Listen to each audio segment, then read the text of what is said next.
Bom dia, irmãos. Graça e paz.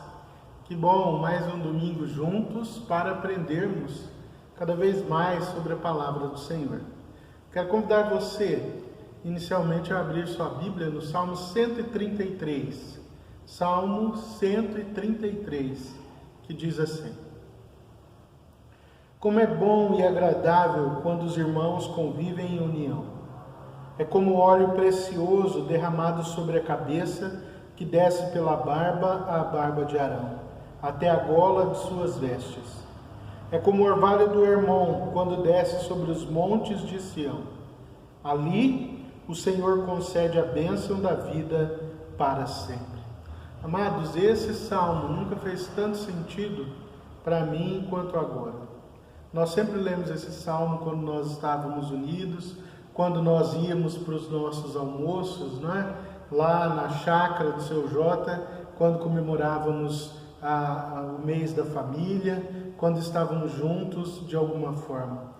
Hoje esse salmo faz muito sentido para nós, porque Deus continua a derramar da sua bênção sobre nós, irmãos, diante desse momento tão complicado, tão inusitado que nós temos vivido.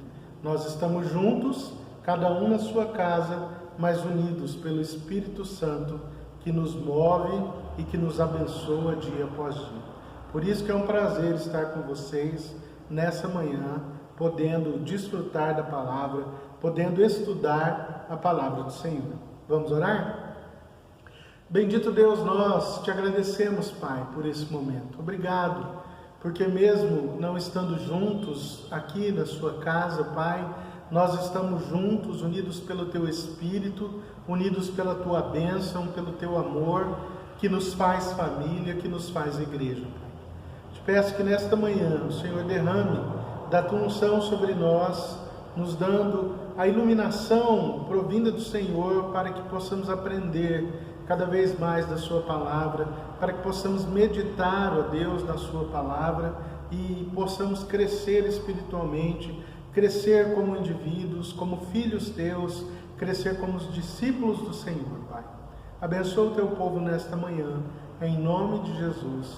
Amém e amém. Amém? Pois bem, irmãos, nós temos estudado essa revista falando sobre inteligência moral, sobre os valores éticos do reino de Deus, dentro da nossa conduta aqui, como povo de Deus em sociedade. Nós já estudamos a ética nos dias de hoje, nós já estudamos sobre os princípios básicos da ética cristã, sobre a consistência da lei, de onde vem a lei que nós seguimos inicialmente como cristãos. Nós tratamos de um assunto bem complicado para muitas pessoas, ainda mais hoje dentro da nossa sociedade, que é a pena de morte. Nós falamos também sobre as raízes da violência, que nós encerramos na semana passada. Não é porque o mundo é tão mal, de onde vem toda essa maldade, por que nós vivemos da forma como vivemos. Hoje nós estamos entrando na 6ª lição, onde nós iremos tratar a respeito sobre o cristão e as suas responsabilidades civis. O cristão e as responsabilidades civis. O texto básico da nossa lição é o texto que está em Romanos, capítulo 13, o versículo 1, Romanos 13. Vamos abrir lá? Romanos, capítulo 13, o versículo 1 apenas. Esse é o versículo base da nossa lição. Todos devem sujeitar-se às autoridades governamentais, pois não há autoridade que não venha de Deus. As autoridades que existem foram por Ele estabelecidas. Okay? Esse é o nosso texto base dessa nossa lição de hoje, iniciando essa nossa lição hoje. Quero dizer a vocês que o vídeo não passará de 30 minutos, não é? Até mesmo para nós não termos problemas com o peso para enviar as imagens para vocês dos vídeos. Não é? Então nós vamos fazer esses vídeos de uma aula de 30 minutos no máximo, tá ok? Então, como é que você acha que nós devemos nos portar frente ao governo, frente às autoridades que que são estabelecidas ou que estão estabelecidas hoje em dia. Como é que você enxerga o presidente? Como é que você enxerga os governadores, os prefeitos, os vereadores, os deputados estaduais, federais? Como é que você vê toda essa questão? Isso é importante nós fazermos uma análise dentro da palavra de Deus, entenda isso. Nós analisamos este assunto através da palavra de Deus, que é para nós regra de fé e prática. Nós não analisamos simplesmente a situação na qual nós vivemos, mas nós analisamos a partir da palavra de Deus, pautados pela palavra de Deus, não é? Nós entendemos que a palavra de Deus nos coloca como homens e mulheres que estamos neste mundo, mas que nós não somos deste mundo, não é? Hebreus 13:14 diz assim: pois não temos aqui nenhuma cidade permanente, mas buscamos a que há de vir. Então os nossos olhos devem estar sempre fitos na volta de Cristo e na nossa vida com Ele, quando o reino de Deus estará plenamente estabelecido de uma vez por todas.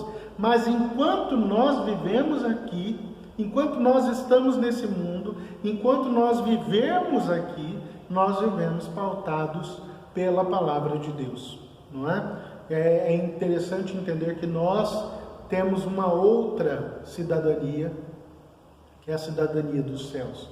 Mas é importante também que eu e você não vivamos de uma forma perdida aqui, como extraterrestres, achando que nós podemos fazer o que nós bem entendermos, não é? Porque nós estamos aqui ainda, não é? O salmista aqui, ele vai expressar para nós, no Salmo 137, não é? Diz assim, versículos 4-6: como poderíamos cantar as canções do Senhor numa terra estrangeira?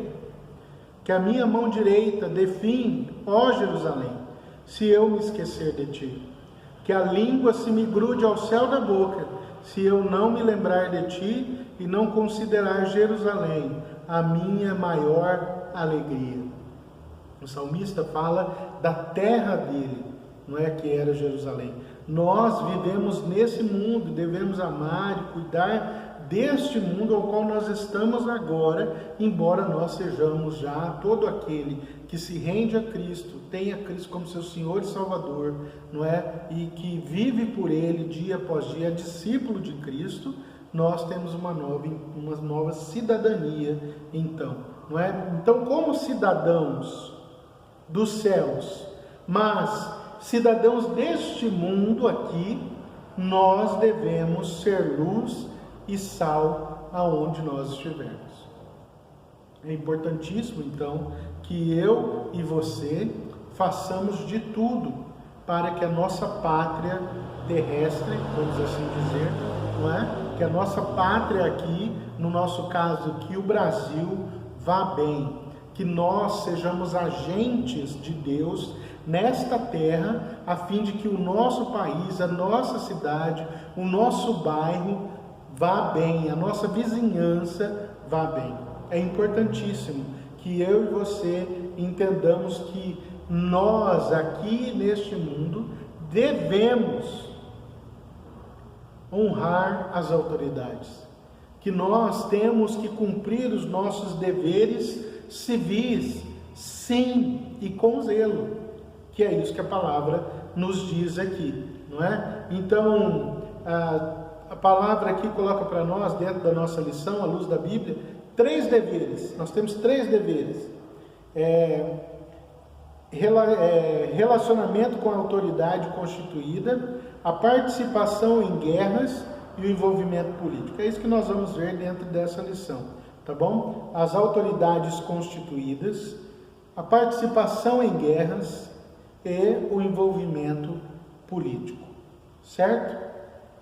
Isso nós não vamos tratar tudo hoje. A partir de hoje, nós trataremos desses assuntos dentro do cristão e as suas responsabilidades civis. Não é? Então, o primeiro ponto destacado é o cristão e a autoridade civil. Da onde que procede a autoridade dos poderes civis? De onde que vem essa autoridade? Será que é só do nosso voto? Será que é porque ele foi colocado naquele lugar? Como é que se dá? Até onde estende essa autoridade, esse poder de cada pessoa que está colocada, né, nos seus cargos? Qual será que deve ser a relação que existe entre Estado e Igreja? Né? Talvez você já tenha ouvido falar sobre isso. Qual é a atividade do cristão diante do Estado? Né? Essas são perguntas que vão nos guiar aqui, então, dentro dessa lição. A natureza e o propósito do Estado. A vocação do magistrado civil vem de Deus. É isso que diz. Confissão de fé, nossa confissão de fé do Westminster, no capítulo 23, no ponto 1, diz assim: Deus, o Senhor Supremo e Rei de todo o mundo, para a sua glória e para o bem público, constituiu sobre o povo magistrados civis que lhes são sujeitos, e a este fim os armou com o poder da espada para a defesa e incentivo dos bons e castigo dos malfeitores. Entenderam bem? Então, toda autoridade, como nós lemos aqui, toda autoridade é constituída por Deus. E isso independe se ele tem essa consciência ou se ele não tem essa consciência.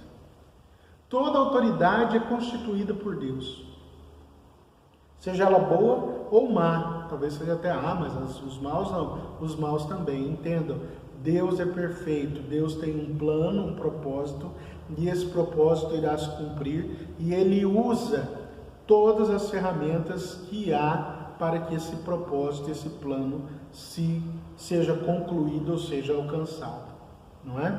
Então, dentro aqui, nós podemos ver a própria confissão de fé, que é tirada da palavra de Deus, são pontos elencados através de textos bíblicos, que vão basear essa afirmação. Que textos?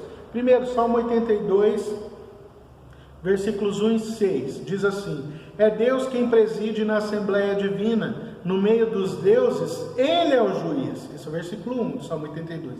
Salmo 82, 6, versículo 6 diz assim: por meu intermédio, eu disse, vocês são deuses, todos vocês são filhos do Altíssimo. Então, entenda, Deus é a autoridade maior, Ele é Deus.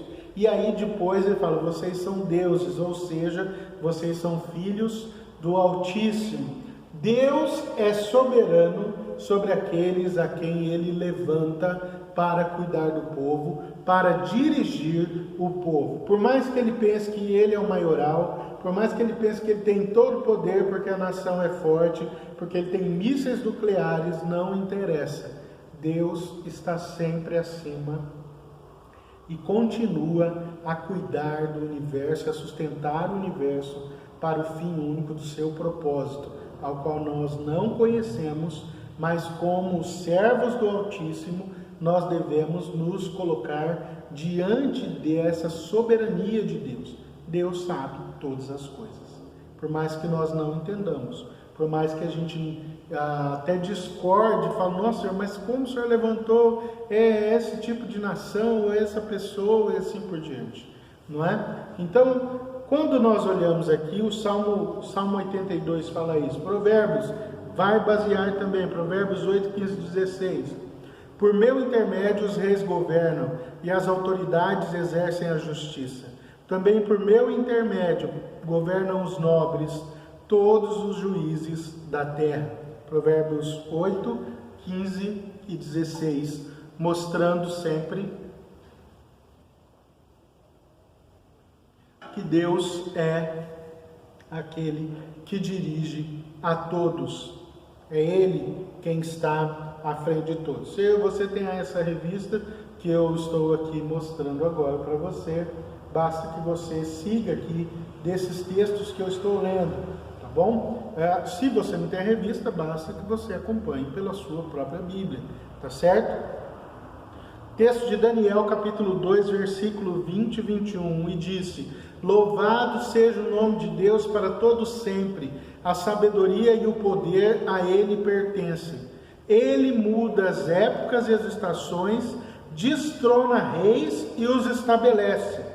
Dá sabedoria aos sábios e conhecimento aos que sabem discernir. Olha aí o que diz o texto de Daniel, isso no capítulo 2, no capítulo 4, versículo 25 de Daniel ainda diz assim: Tu serás expulso do meio dos homens e viverá com os animais selvagens, comerás capim como os bois e te molharás com o orvalho do céu. Passarão 7 tempos até que admitas que o Altíssimo domina sobre os reinos dos homens e os dá a quem quer. Note, essa passagem que nós acabamos de ler é o que Daniel revela a Nabucodonosor, o grande rei Nabucodonosor, não é? Dizendo para ele que ele iria pastar como um animal, o que realmente acontece. Ele fica pastando durante 7 anos, vivendo como um animal solto no campo. E ao final disso, a primeira coisa que ele faz quando ele recobra a consciência é glorificar a Deus, é reconhecer o poder de Deus. Tudo porque ele disse: olha só, o meu reino como é gigantesco, olha só como eu sou um grande conquistador, como eu sou um homem valoroso, olha tudo que eu conquistei. E Deus então diz para ele: você só tem o que tem, porque eu assim permiti. Não é? Então, para nós entendermos de que toda autoridade é estabelecida sobre a face da terra, nada escapa àquilo que Deus tem preparado para aquela nação.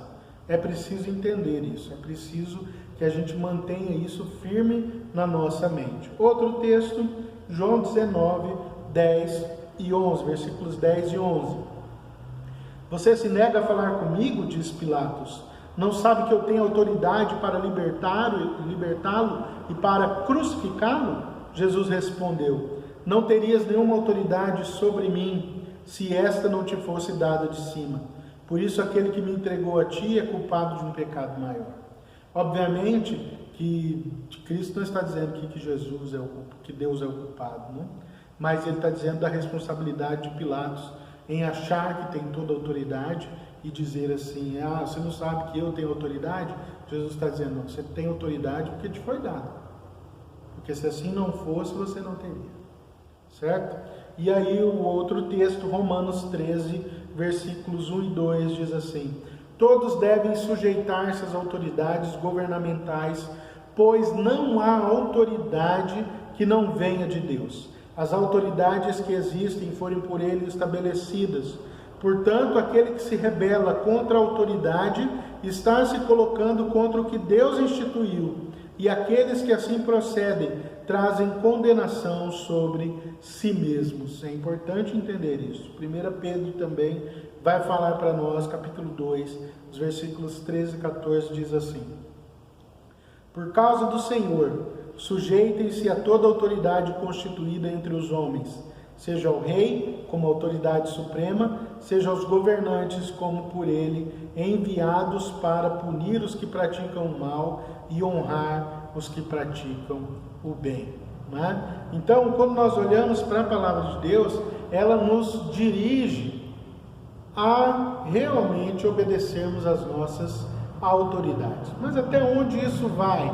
Como nós podemos saber se nós devemos honrar? Como é que nós devemos fazer? Saber também se nós devemos realmente nos mantermos firmes dentro daquilo que essas autoridades devem fazer. Bom, irmãos, isso aí é um ponto bem claro quando nós olhamos para o início da igreja cristã, não é? Depois de Cristo, Jerusalém é destruída, o templo de Jerusalém é destruído em 70 depois de Cristo, e depois vem uma grande perseguição sobre o povo de Deus. Obviamente, quando nós olhamos isso, eles não saíram em guerra contra o povo, contra os governantes romanos, eles não se ajuntaram em motim, nada disso, mas eles apenas fugiram. Mas dentro do plano de Deus, olhando nossa visão, é uma. Quando nossa visão está aqui, Deus está aqui, ao redor de tudo. Ele tem a visão completa, geral de tudo.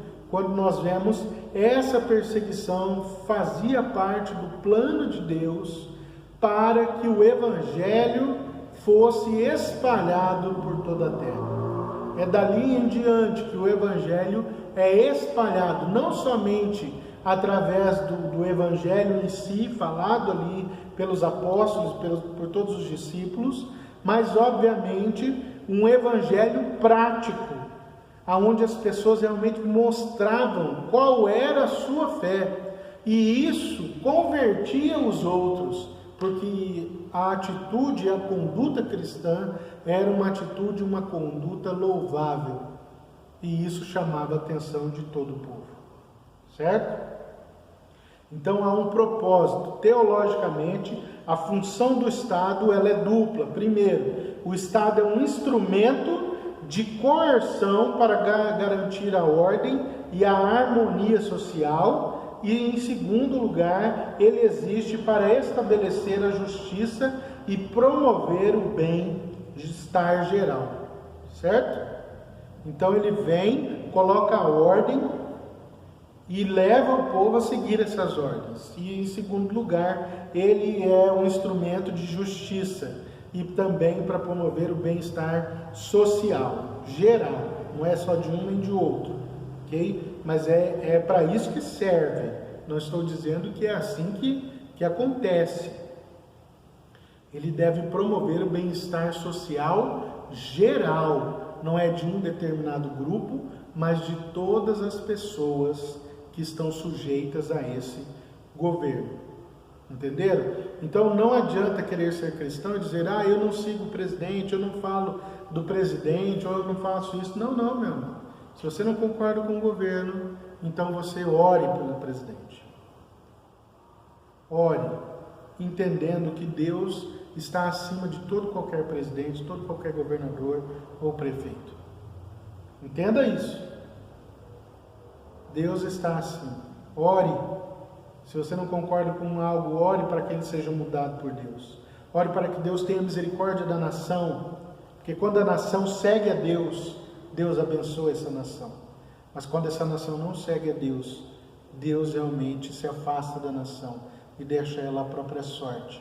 Talvez nós estejamos vivendo a própria sorte, colhendo frutos daquilo que nós estávamos buscando ou vivendo. Então é importante que eu entenda que eu devo respeito para toda e qualquer autoridade. Mas ele não presta. Deus sabe. É nisso que eu descanso, irmãos, dentro da soberania de Deus. Deus sabe todas as coisas e Ele agirá em tempo oportuno. Eu não preciso me preocupar, mas fazer a minha parte para que a minha cidade vá bem, para que o meu bairro vá bem, para que a minha vizinhança, na minha rua vá bem, para que o meu país vá bem, eu faço a minha parte. É importantíssimo. Então, como cristãos valorosos do Senhor, oremos pelas autoridades. Busquemos respeitar as autoridades. Do que depender de nós, que não haja queixa, mas do que depender de nós, que nós lutemos para um país mais justo, que nós lutemos para um país mais abençoado, que nós lutemos para um país onde realmente existe justiça social. É importante, é muito importante, certo? Então aqui, a partir desse ponto, ele fala da natureza e o propósito do Estado. Deus está acima, estabelece os governadores, os governantes, não é? E esse Estado, como governo, não é isso que está dizendo, o governo tem a obrigatoriedade tanto de aplicar a justiça, quanto de trazer o bem social, bem-estar social para todos. Isso é importantíssimo que você guarde, certo? A partir da próxima aula, no nosso próximo encontro de escola dominical, nós vamos falar da relação igreja e Estado. Muitas pessoas gostam de falar, o Estado é laico, isso e aquilo, não é? Como é que se dá isso? Por que se dá isso? Se você também tiver alguma dúvida, você pode mandar no nosso grupo de WhatsApp, você pode também mandar depois no vídeo, aí na descrição lá embaixo do vídeo, você pode mandar também. Tá? O próximo ponto é esse, a relação entre igreja e Estado, tá certo? Como se dá essa relação e como é que nós, como cristãos, devemos nos portar, tá certo? Você pode, então, aqui onde aparece a descrição aqui, você entra nas nossas redes sociais, tá certo? YouTube, Facebook e o número do nosso WhatsApp também, o WhatsApp da igreja, tá? Para fazer alguma pergunta, alguma coisa assim, tá bom? Nós vamos encerrar nossa aula por aqui, está dando nosso tempo. Eu quero que você realmente tenha um domingo abençoado, um domingo cheio da presença do Senhor. Não se deixe esmorecer, porque nós não podemos nos reunir, irmãos, porque a bênção de Deus está sobre nós. Aproveite para estudar mais a palavra, para ler a Bíblia.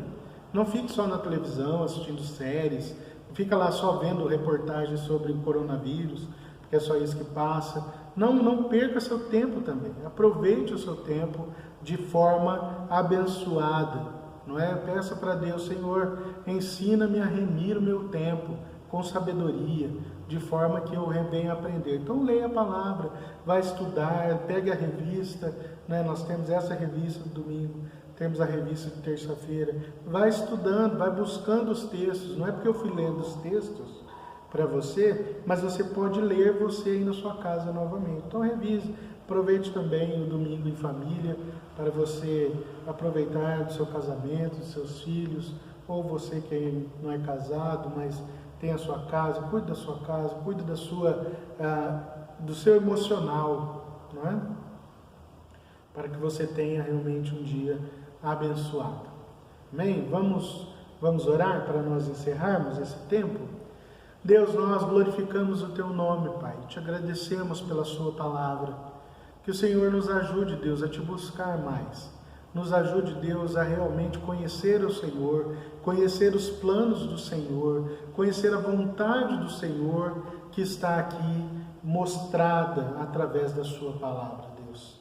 Pai, em nome de Jesus, protege-nos do mal, livra-nos dessas doenças, livra-nos, ó Deus, desse vírus, mas protege-nos, abençoa o Teu povo, Senhor, o povo aqui da nossa igreja, o povo, ó Deus, todo o povo sobre a face da terra, seja cuidado pelo Senhor. Que esse seja um tempo de transformação, que esse seja um tempo, ó Deus, de realmente voltarmos a nossa vida para o Senhor, para encontrar o Senhor. Que seja um tempo também para pregarmos o Evangelho através das redes sociais, através de forma prática, ajudando a quem precisa de alimento, ou de remédios, ou de alguma forma que nós pudermos ajudar, Deus. Usa-nos como instrumentos seus. Nós Te louvamos por esse dia.